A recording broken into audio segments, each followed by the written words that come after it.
Se você gosta de música, provavelmente já ouviu algo parecido como: o lado B de tal álbum é muito melhor que o lado A. E até talvez você tenha ficado com dúvida, porque hoje a gente vive no mundo dos streams, do Spotify, dos números e consequentemente pouca mídia visual. Então com isso eu convido vocês a analisar um pouco essa distinção entre lado A e lado B e como ela funciona nos dias de hoje.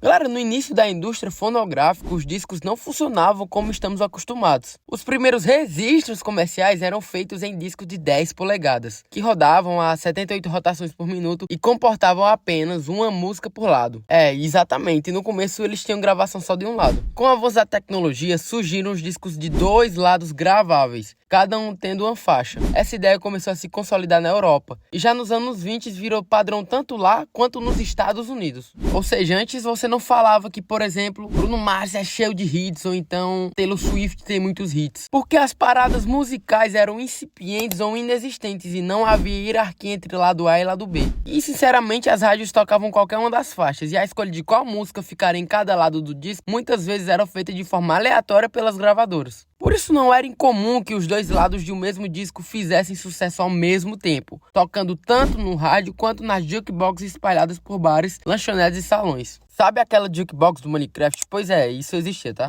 Com o passar do tempo, especialmente nos anos 50, essa lógica começou a mudar. As gravadoras passaram a entender o disco como um produto estratégico, e o lado A foi oficialmente definido como a faixa principal, aquela pensada para tocar no rádio, impulsionar vendas e representar o artista naquele lançamento. É também nessa fase que os discos de 45 rotações por minuto, os famosos 45S, se tornaram dominantes no mercado. Como cada lado tinha poucos minutos de duração, fazia sentido concentrar o potencial comercial no lado A, enquanto o lado B ficava reservado para outra música. E olha que massa, é justamente aí que o lado B começa a ganhar um papel interessante. Sem a mesma pressão comercial, ele vira um espaço mais livre. Muitas bandas e artistas passaram a usar o lado B para experimentar sonoridades, testar ideias diferentes ou lançar músicas que não se encaixavam tão bem na lógica radiofônica. Às vezes era uma faixa mais longa, mais pesada, instrumental ou até mais pessoal. O exemplo disso é quando você vai lá no seu Spotify e tá escutando um álbum em sequência e de repente a atmosfera, a vibe do álbum muda, ou seja, muda de lado basicamente. E nesse lado tem versões alternativas, gravações ao vivo ou canções que fogem do padrão do álbum principal. Mesmo assim, não era necessariamente algo menor. Em vários casos, ele acabou se tornando tão popular quanto o lado A, ou até mais. Quando as duas faixas tinham potencial de sucesso, o lançamento era chamado de lado A duplo, e algumas gravadoras chegaram a identificar os lados A e AA, evitando a ideia de que uma música fosse inferior à outra. Quando os singles passaram a ser lançados também em fita cassetes e CDs, essa lógica se manteve. A música principal vinha acompanhada de uma faixa extra e muitas vezes não apareciam em nenhum álbum. Isso transformava o single em um objeto quase exclusivo, atraindo fãs que queriam ter acesso a todo o material do artista. De novo, o lado B era o espaço ideal para ousar, experimentar ou simplesmente lançar algo fora do circuito comercial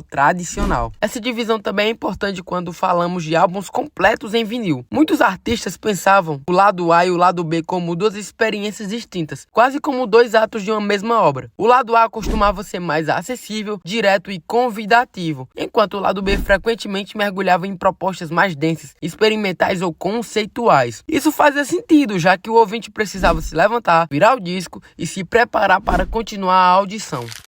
Com a chegada dos formatos digitais à nossa era, essa pausa física desapareceu. Ainda assim, em muitos álbuns, especialmente no rock progressivo, psicodélico ou conceitual, é possível perceber claramente onde termina o lado A e começa o lado B. Obviamente, a gente não precisa mais virar o disco, porque a gente vai lá, abre o Spotify, escuta a faixa que quer e pronto, acabou por aí. Mas se você ouvir determinado álbum, pelo menos respeitando a sequência das faixas, muitas vezes você percebe a mudança de clima ou de ritmo, e aí você percebe, pô, é aqui que começa o lado B. Para exemplificar, bora trazer o Abbey Road dos Beatles, um álbum sensacional. O lado A reúne músicas mais convencionais e acessíveis, com potencial de hit, como foi que aconteceu com Come Together e Something. Estruturas bem definidas e canções independentes entre si. Mas aí quando você vai ao ouvido, você percebe que alguma coisa é diferente, e é aí que você entra no lado B.